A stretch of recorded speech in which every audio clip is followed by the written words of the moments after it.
Travis Hector a fait association avec des islamistes exfiltrés de Syrie.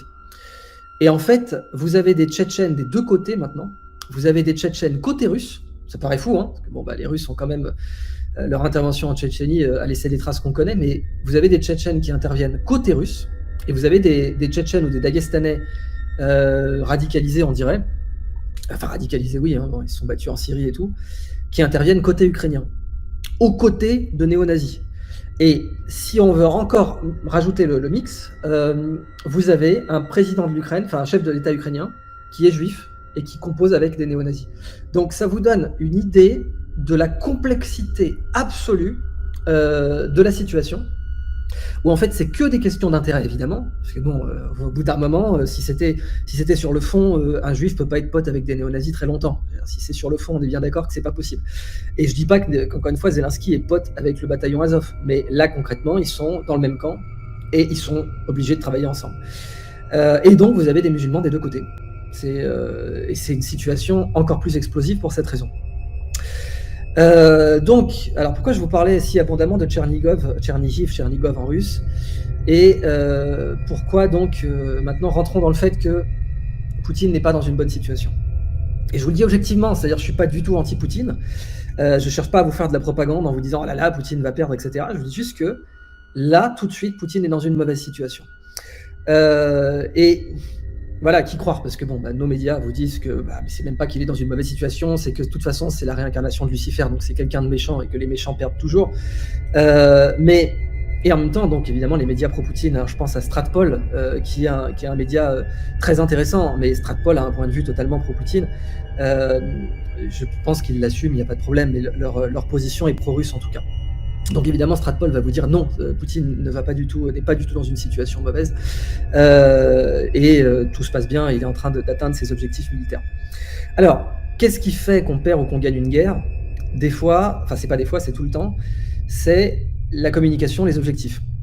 C'est-à-dire si vous avez annoncé que vos objectifs étaient tout petits et que vous les atteignez, vous avez gagné. Je vous donne un exemple.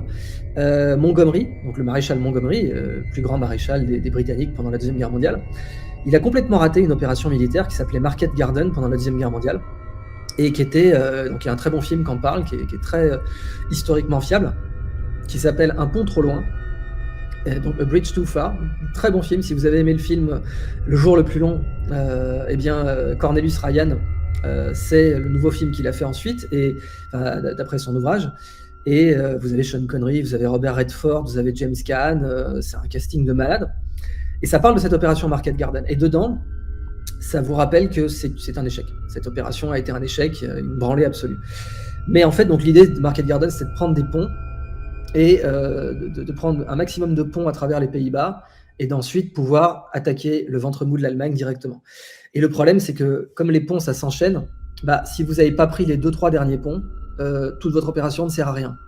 Et je crois qu'il y avait une quinzaine de ponts à prendre, et les Alliés ont dû en prendre que 11, quelque chose comme ça, ou 12. Voilà. Et c'est donc un échec, parce que je ne sais pas si vous essayez de brancher un appareil électrique et que vous avez tout mis la prise, mais que le dernier centimètre de la prise n'est pas branché, votre appareil ne charge pas. Vous pouvez dire j'ai fait 90% de la charge, mais c'est pas vrai. Vous avez mis la prise à 90%, vous avez mis le chargeur à 90% de la prise de distance, mais ça ne charge pas l'appareil. Pour une prise de pont, géopolitiquement, c'est la même chose. Et les Alliés n'ayant pas pu prendre les derniers ponts, c'était un échec. Mais, c'est là que je voulais en venir, Montgomery a dit Market Garden est un succès à 80%. Voilà. Et ça, c'est de la com pour dire j'ai gagné. Mais l'objectif était de prendre le pont à Arnhem, et ils ne l'ont pas pris, et ils se sont fait fumer. Maintenant, donc, revenons à la situation avec Poutine.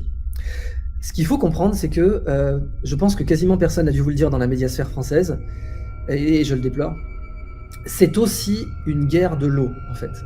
La guerre d'Ukraine actuellement est aussi une guerre de l'eau. Parce que la Crimée était un territoire agricole. Donc la Crimée, c'était les vignes du tsar. Le tsar avait fait planter des vignes pour pouvoir se faire un vin pétillant. Le vin pétillant de Crimée est légendaire dans tous les pays ex-soviétiques. Et toute la Crimée, en fait, est une zone agricole. Et la Crimée, depuis 2014, a perdu 90% de ses espaces agricoles. 90%. Pourquoi ? Parce que depuis que les Russes l'ont annexé, les Ukrainiens ont fermé les vannes d'accès à l'eau potable avec un barrage en amont.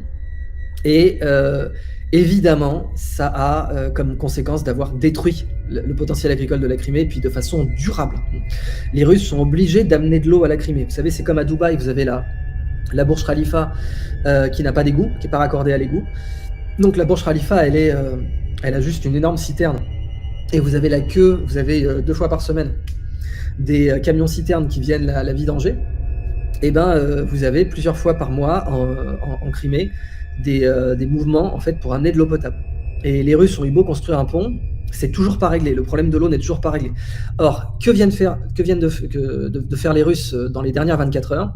Ils ont fait sauter le barrage que les Ukrainiens avaient mis pour bloquer l'accès en eau de la Crimée. Ça, c'est quelque chose qu'ils viennent de faire. Vous n'en entendrez pas parler dans les médias, mais enfin, sauf si vous regardez les médias russes avec un VPN. Mais c'est la situation. Donc, un des points de cette guerre, c'est pas seulement le fait que Poutine ne veut pas que l'OTAN soit aux frontières de la Russie. Il a été très clair là-dessus.